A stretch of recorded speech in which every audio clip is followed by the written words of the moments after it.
And now, it's The Law Show on CL 650, a comprehensive look at everything you need to know about the law. I'm Zach Spencer. This is The Law Show on CL 650, breaking down this week relationships that can be difficult and confusing. We have McQuarrieHunterLLP representing clients with complex and emotional issues with family law. And joining us today, we have David Halkett. He's a partner at McQuarrie Hunter, and Sarah Morse, an associate at McQuarrie Hunter. Welcome to you both. Thank you, Zach. So this obviously is a very complex issue when you have a relationship that breaks down. It's very difficult, a lot of emotions, and you have to divide assets and moving forward. Now, the first question I have for you guys is, in the movies, it's usually the husband comes home and there's a box of his clothes outside the front door and the door is locked, or the locks have been changed. Can you do that? Well, you certainly can. People have done that in some of my cases. They just change the locks. You have the right to go in the house. You can go to court and get a change, and sometimes you have a battle of the locksmiths. So that does happen. It does happen at times, yes. All right. So, Sarah, when someone comes to your office, first of all, I understand you've got an amazing view. Yes, that's always a really good icebreaker for us. We have an amazing view, and I think the reality is it does help calm people down and help them in terms of, oh, I'm in a nice space, and it's going to be a pleasant environment. And I think that's always really important when you're first meeting with a client, because family law is, just by the nature of what it is, it's incredibly emotional and probably one of the toughest things that someone can go through in life, other than a death in a family. And you're located in Surrey Center, right? We are. We're right in this in the Central City Tower, right above SFU. And it's a beautiful complex. It is. It's really nice. And easy to get to. You're right on the Canada, not the Canada line, the Expo line. Expo line, that's right. That's right. So with your law firm, it's been around since when? Well, the firm itself since 1967. There was a bunch of partners that joined up together in 1967. There were precursors that go back to the 1930s. We had presence in New Westminster, and then one in Sapperton for a bit, and then one in Surrey. And now all three offices combined in 2010 to move to the Central City Tower. And people, I guess, come from all over. Is that right? Is it a destination law firm for what you specialize in? I would think so. I think we have a fairly good presence out there. We're easily accessible to the Tri-Cities, Surrey, White Rock, Vancouver, New Westminster, Burnaby. So I think that the accessibility factor, I think, definitely is a good selling point for our firm. And we're a full-service firm as well, so we have clients that come for our corporate department, commercial litigation, estates, and we're a regional firm, so we have clients from all over the Lower Mainland. So you would be a firm that you would use through someone's life, maybe helping them with real estate and something else, and then unfortunately you get to the point where you're dividing those assets, right? It can be, yeah, for sure. We've had long-term clients that have separated, and then we end up doing the divorce for them. Well, we had another law firm here on the Law Show, and they were saying that, a lot of people refer to us as their lawyer, even though we haven't seen them for 20 years. Yep. And that's obviously the case if you have a law firm that encompasses pretty much everything. You don't need them except for when you need them, and unfortunately with family law, it's when you're coming to the end of a relationship. Exactly. So we have long-term clients that have been some of the founding partners and senior partners, been around for 30, 40 years, and they've been clients of the firm for that long. So. All right. So when you have somebody come into your firm for, buying a house or something like that, that's one thing. When you have them coming in for an end of a relationship, the way you handle them has got to be quite different. So what do you do when someone comes into your office, and how do they typically react? I mean, they've got to get a load off their chest, first of all, and they want to tell somebody, and are you typically it? Yeah, well, how we do it at our firm, there's three of us who do family law. There's Sarah, me, and another associate, Leah Donaldson. And we have a rotation for new clients that come in. So if any cold calls will come in, and we rotate them through on a weekly basis. But any new client that comes in, whether it's a referral from an outside source or an inside source, if I'm meeting with them, they fill out a form that gives basic information, who they are, when they were married, how many children, and a brief description of their assets.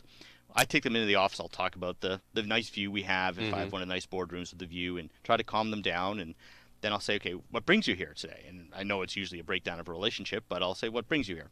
And sometimes 5, 10, 15 minutes later, they've stopped talking. Yeah. And it's a very emotional time, right? Other than, as Sarah said earlier, the death in a family, the death of your relationship can be a very traumatic event. You know, you're losing potentially half your assets, time with your children, etc. So it's a very emotional. And so we try to calm them down by talking about, you know, for me personally, the weather or the view or what's been going on elsewhere in the world. And then after a couple of minutes, let them talk about their events. Now, are most people relieved that they're finally at the end, or are they embarrassed that they're there at all? I guess you get the whole range, right? I would say you definitely get the whole range, and there are certain clients you see that there are cultural aspects of it too, in terms of how that's seen in their culture, and that's always important to acknowledge.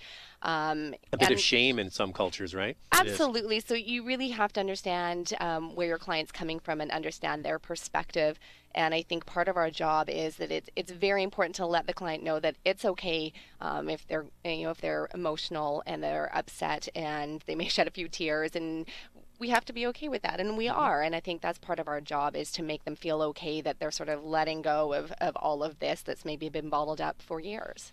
And how do you condense maybe a 20-year relationship down to that first meeting? I mean, you could go on and on and on. So what do you say to them? Like, I need the Coles Notes kind of version of this? Basically, yeah. So, you know, all relationships were good and bad. So they've only come in when it's bad. As I always tell people, I never see anyone who's happy. Yeah. You know, except a couple of odd adoptions I've done. So when they come in, it's like, okay, what was the history of your relationship? Who stayed at home? Who took care of the children? Who worked? What are their basic assets? And then I tell them what the basic issues are in the first meeting. They usually get about an hour for a flat rate that we charge in our department. And then if they want to proceed afterwards, then that's when you can get into more of the other history. But you'll get it's pretty much a Coles Notes version. It was a good term, Zach, in that we have to get through a lot of information in a short period of time. Okay, I'm on the other side of the table. What should I be asking you? Should I obviously be interviewing somebody that's going to represent me for my future life? Like, what kind of things should a potential client ask somebody who's going to represent them for the breakup of relationship? Well, you can ask them their experience in an area. Like, I've been a lawyer now for 24 years and basically been doing family for 21 years of that.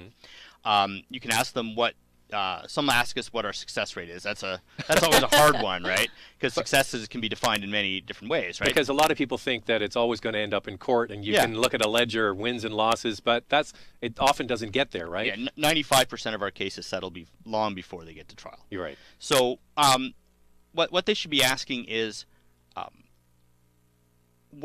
how are you as a lawyer? Like, are you an aggressive type? Some want the aggressive lawyer until they see their bill, right? Yeah. Until they see their bills. Yeah. If they want someone who's going to get up and put their stamp their feet in court and slam books down, that's not me. That's not going to be me. To me, they should ask how do you see this case resolving? What will you do to help me get through it?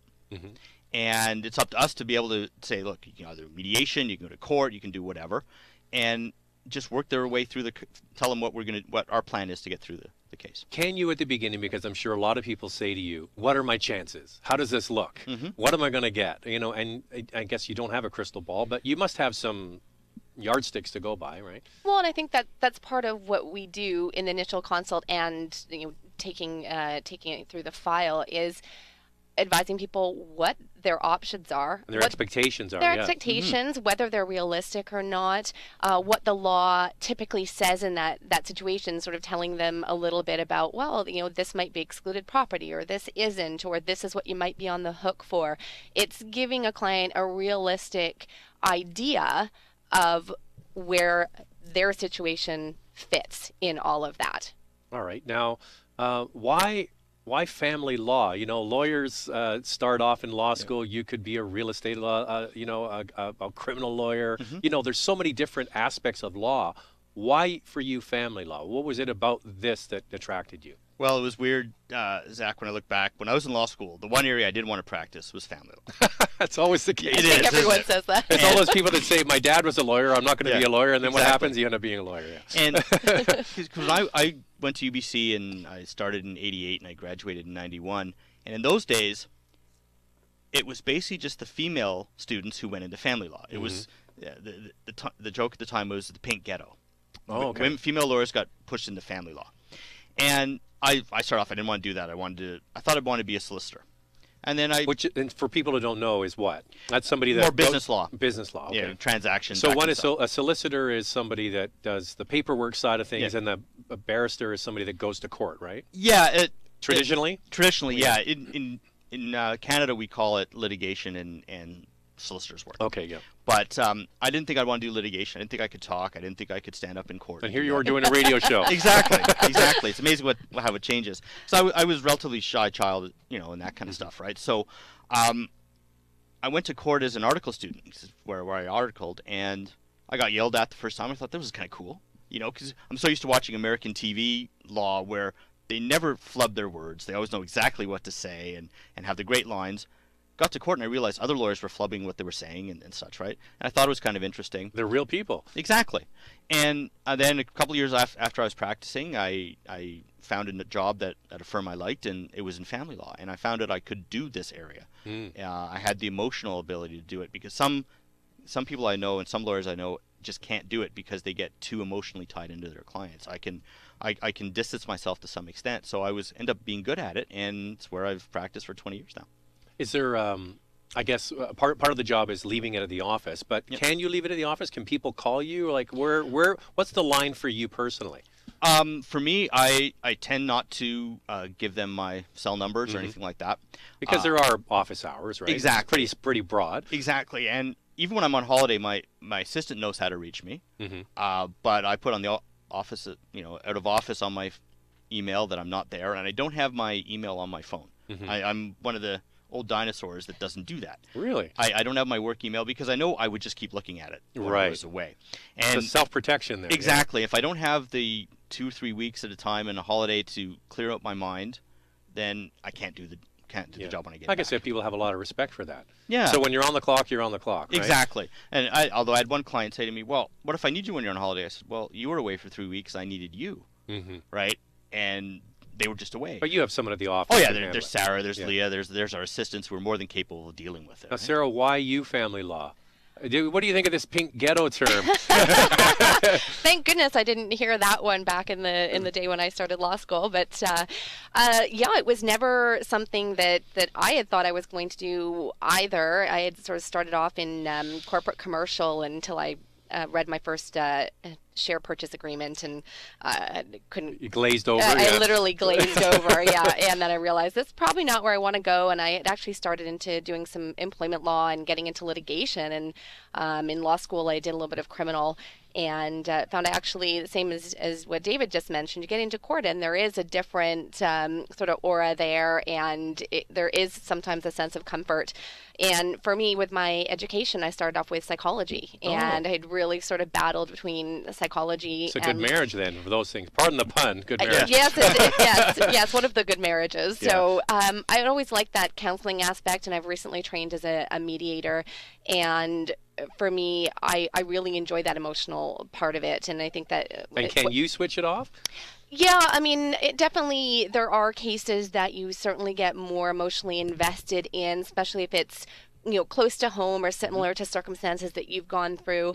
But yeah, I also realize that that's their story. That's not my story, and you have to be able to leave it at home if you're going to be successful at managing the stress of your home life, your work life, and things like that. But I think that also makes us better lawyers because we are able to be somewhat emotionally invested, but able to know where the boundaries are. Yeah, literally leave it behind when you close the door there. We're talking about the breakdown of relationships. It's difficult and confusing. When we come back, we're going to get into what you should do with listing your assets and things when you go in to see your lawyer when you come to the end of a relationship. This is the Law Show on CL 650. We'll pick it up next. There's more of the show still ahead. This is the Law Show on CL 650.